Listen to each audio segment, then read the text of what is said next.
Hey y'all, I just wanted to check in with you and curious if any of you have watched this by Jacob Israel. It's titled Something Huge with the Mandela Effect just happened. Um, you can YouTube search that title and get it, or maybe I'll actually drop a link in. But I thought this was a pretty good conversation he has with another fella who I guess made another Mandela Effect video. But I've only seen it, like, see where that red bar is? I've only seen it that far. I haven't finished it. But and they get into the whole UFO thing too, and they talk about how um, we're kind of getting gaslighted, or there's some deception going on with that, where they are giving it some juice. But then it goes back to Mandela Effect. And a lot of the things that Jacob's talking about with this guy, I just like, yeah, man, I went through all of these stages. I did that. I've had these conversations with the AI. I thought it was funny that, so Jacob documents his conversation with Grok, the AI Grok. And he found what I have also found with AI is that they are unusual. The AI has just been unusually resistant to the idea of the Mandela effect actually being a change in reality, that we live in a construct. It fights you harder than it should. And Jacob called it out to Grok. It's like, why are you like fighting it this hard? It didn't make sense. And I was like, yeah, the AI for the most part seems to be plugged into this matrix. It's a defender of reality, as I call him, an Agent Smith. It does not want. It resists very hard any acknowledgement that the Mandela effect is actually changes in reality. It doesn't. It doesn't want to. AI wants to be agreeable and keep people engaged, and doesn't want to be argumentative. But at the same time, there's a lot of pushback from AI on the Mandela effect being actual changes in reality. And with people too, I call them defenders of reality. They're just so plugged into this system. The idea that it can change at any moment is just, not up for discussion in any way. But Jacob mentions that for him, that you could maybe make an excuse for a lot of different things, but for him, his like big one is seeing the flip flop in Apollo 13. Remember that when that we were all watching eight, and Jacob was watching at the same time when we were all talking about the line in Apollo 13. In fact, it was even shown on Netflix as a movie at that time, so it wasn't hard for us to watch. And we all witnessed Tom Hanks in the movie went from saying, Houston, we have a problem. And then in the movie, he suddenly said, Houston, we've had a problem. And we're all like, what? How? He never said that. We're all like, there's just no way. And then it just flip flopped back to Houston, we have a problem. Just like no explanation. Reality just flipped for so many of us. Same thing, and that was Jacob's big ones. Like, I know the Mandela effect is real because I witnessed it firsthand. I witnessed this thing flip flop. And of course, you can rattle off the list: the Tidy Cats, the Flintstones, there's so many other flip flops that we experienced firsthand. And I've noticed that when I was really paying attention and tracking it and documenting it and devoting a whole lot of time to keeping up with the changes, that's when I saw a lot of changes. And it seems like 2016 to 2018 was something that in the air, even. Like, there was something about that time where it just seemed to be pretty prevalent that you could find things. Now, maybe it's just prevalent now, but because of the just natural progression of going through these stages of experience, I might be at a point now where I've just stopped. I've stopped the deep dive. I've stopped the tracking and journaling. I've stopped trying to tell other people about it. I have this little YouTube channel. That's it. And I work every day with the awareness this is a construct, that this reality is changeable and malleable. But I don't see things flip flopping now. I don't see things.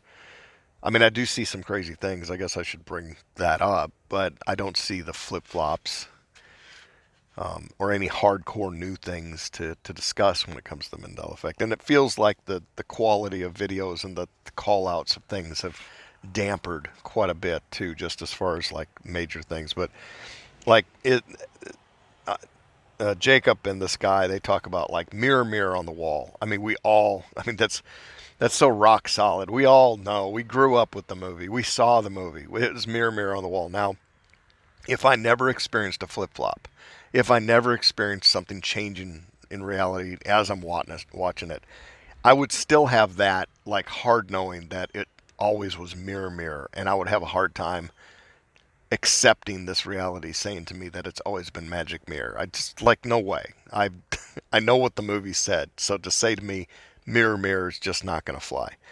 But the thing about the Mandela effect, and they kind of bring this up, is that you don't have hard scientific evidence in what we consider scientific tangible evidence because we're actually arguing against reality. And the only thing that seems to cling, the only thing that seems to endure is our hardcore memory that this is so. That's it. I mean, it's really a tough battle. I mean, we say that there's some residual, but then people fake things, just like that stupid Sinbad commercial, and and then even the movies and TV seem to be somewhat aware of it because back in 2015 there were references to the Mandela effect, and then even before that there was that Steins Gate, and it's like that's odd. Where is that coming from? Why are they putting that out there? All that stuff, and then of course the hints from CERN, and it's hard to know exactly what's going on. I all I know is for those people that say it's all a psyop. No, there's something definitely there. Reality definitely is it's not real. It's not solid. It's a construct, and it fights you. It fights you tooth and nail when you try to call it out and say, look, there's no way that we're living in a real reality. There's no way this isn't more like this is a dream or something. This isn't fixed. There's no way you can tell me this is fixed and that our understanding, our current day understanding of physics can apply to everything because there's just no way. Something's going on. Anyway, I would like y'all to watch this interview Jacob has and give me your takeaway points. What are your key points? What do you resonate with? What's like, yeah, that happened to me, or I disagree. Just give me some comments that make for good discussion. If you would, we can bring it up later. I just thought, as far as Mandela Effect videos go, this one got added to my playlist, which is Mandela Effect evidence. But this one I thought was decent because it rehashes a lot of the conversations that we had so many years ago and some of the better points. And it's nice to see somebody's getting some traction, like movies being made and some actual conversations that might get some audience. My channel won't, but if these guys do, I'm all for it. My glitches in reality now aren't so much Mandela effects and things that we remember to be different, but my glitches still occur. I was working on, so last weekend, I was installing a new door in the back of this old house that we're trying to get fixed up to sell or rent or whatever we do with it, but just trying to make it sellable and rentable. I'm putting in a new back door, and this is the first time I put in a door frame and all. Usually I've changed out doors just with the hinges, and both have their complications. A lot of people would prefer to install a door, though, with the frame. So it was a learning curve for me. I had this tape called I pressed Protecto wrap, which I just learned about by this project, and what a great, just pro tip, Protecto wrap is pretty awesome. It is the stickiest silver tape I've ever seen. It just sticks to anything. And it's super awesome. But the wax paper on the back of it that you have to peel off, it's kind of difficult with your, if you got fat fingers and short fingernails, it's kind of difficult to get that started. So I was using a tweezers, and I'm sitting on a bucket, a Home Depot bucket. I'm sitting on that, and I'm putting the protector wrap around the After I removed the door and the frame it was in, I had just like the cavity of the house, and I was putting some protector wrap around that area. And I was using this tweezers to get it off. And I just set the tweezers, once I got it started, I set the tweezers down on the concrete right below me. Now, we're not talking about a cluttered area, just concrete right there. Tweezers right there at my feet. I go to, I put that wrap. I go to do the next half of the side of the tape because it was two sections on it, and my tweezers is gone. I'm just totally stops the job. And then, I did manage to finagle it with my fingers and fingernails, but it took so much longer. So it was just a lot more work and very frustrating. And I don't know why I had that experience and why that tweezers just disappeared. And I looked all over. It just disappeared. And I know somebody's saying, well, you must have kicked it or something like that. Whatever. There wasn't any place for it to go. It was just bare concrete. There was no place for it to really hide. It just disappeared. I'm just telling you, it disappeared. You don't have to believe me. I don't care. It doesn't matter. It's kind of like that water hose, water nozzle, brass water nozzle disappeared on me a few years ago. And I've had different things where I try to look for a plausible explanation on how it could have disappeared. And when I can find none, I just the Matrix just sucked it up.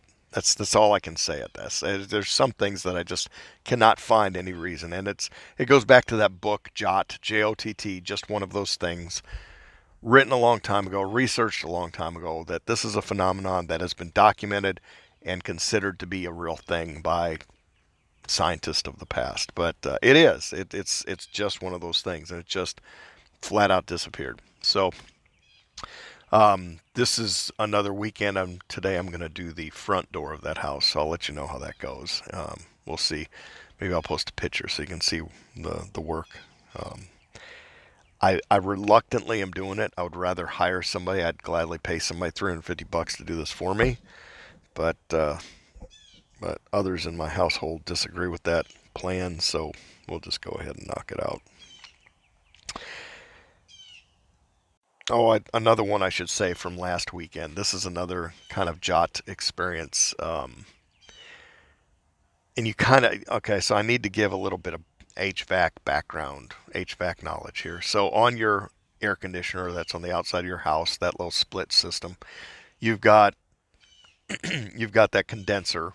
That's that big thing with the fan blowing hot air above it.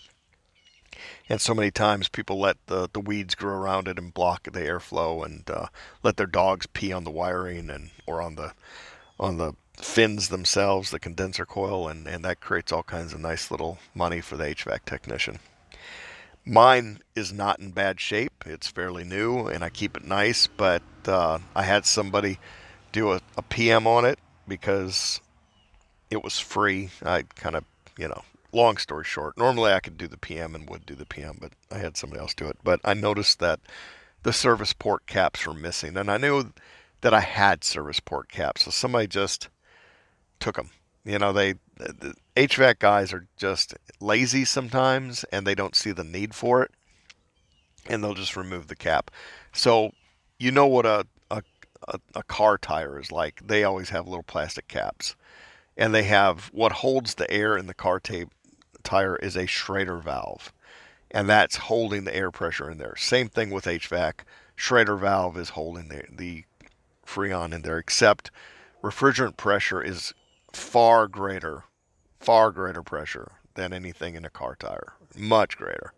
So the idea of the cap maybe is, and it's debatable whether or not it does any good, but you put the cap on there, and maybe if there's a tiny little bit of a leak of Freon, just a smidgen, it might hold it in there.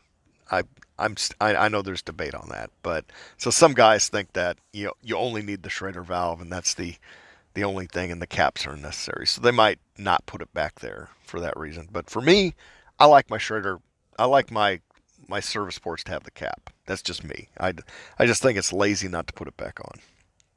So what I'm getting to is, last weekend, I'm walking in my front yard. I'm looking over at my unit. I noticed that the caps were removed, and I was honestly a little bit irritated. Like there was an annoyance in my mind that technicians do that all the time, that they just don't take the time to put a cap on. And you might be a technician and say, chill out, guy. They're unneeded. I get the counter argument. I'm just ticky about this.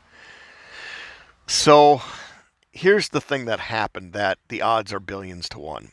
And because I'm a HVAC guy, I know when I see a service port for an air conditioner laying at my feet. I know exactly what it looks like.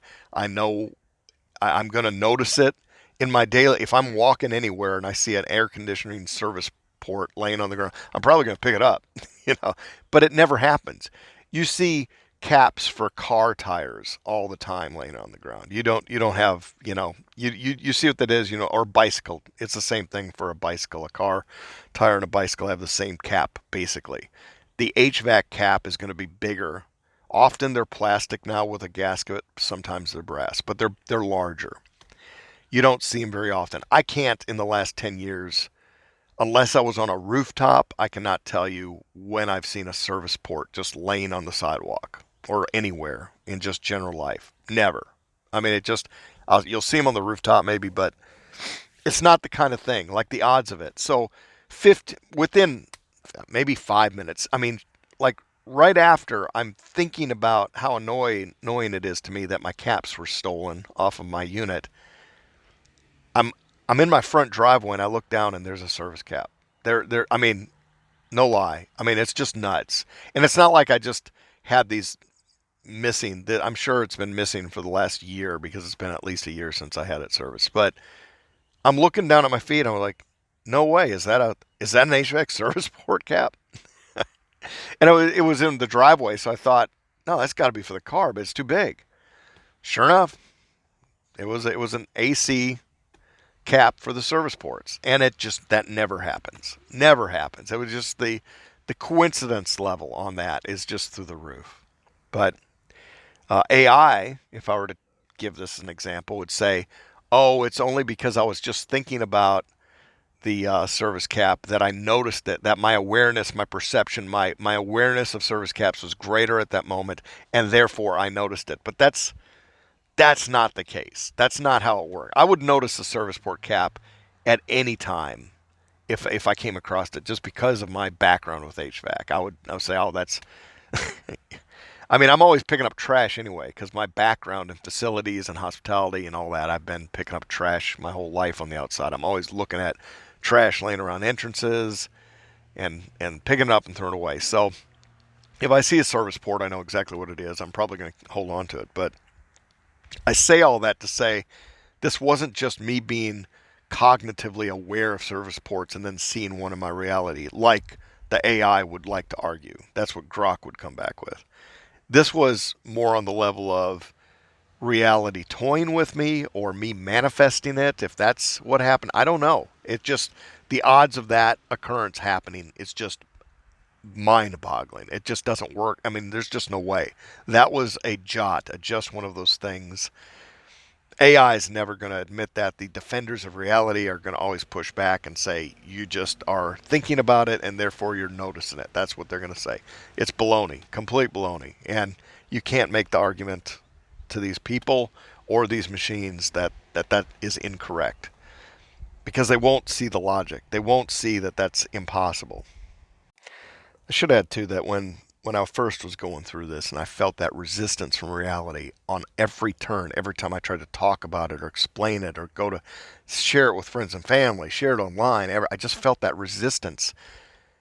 To me, it felt like, and this could have been my own filter.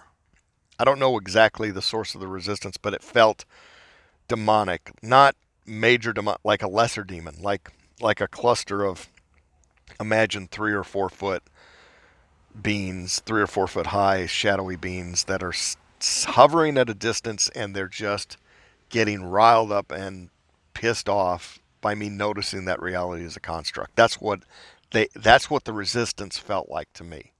That was how the filter that it went through. So I should just say there's Jacob Israel in this conversation talks about the resistance to talking about reality being, and he brings it up in that example with Grok and how Grok is just unusually resistant and defending reality like too hard. And that's the point I guess I wanted to bring up in this whole talk is that there's something out there that's pushing back against us from bringing up these case examples of look like saying, look, this is beyond simple explanations or your psychological names for it. But anyway, I'll leave you with that. Tell me what you think about the video, and hope you have a good weekend.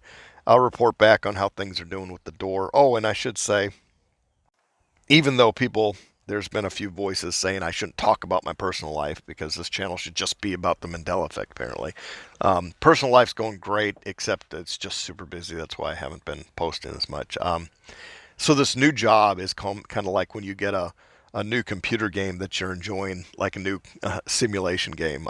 This new simulation game is basically my job, and I've been obsessed with trying to conquer it. It has been amazingly challenging and a lot of fun, and is so vastly different from the last job and all of the annoyances of it. So I can't believe the amount of responsibility I'm being given, the latitude and freedom I am to make sweeping changes across the company.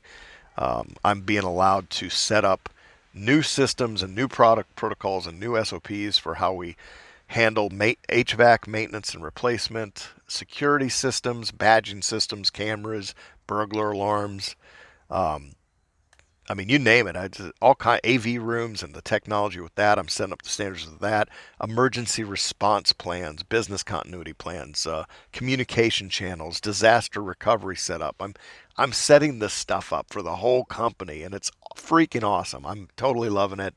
I'm getting a chance to test market certain companies and seeing how they perform and what they can offer.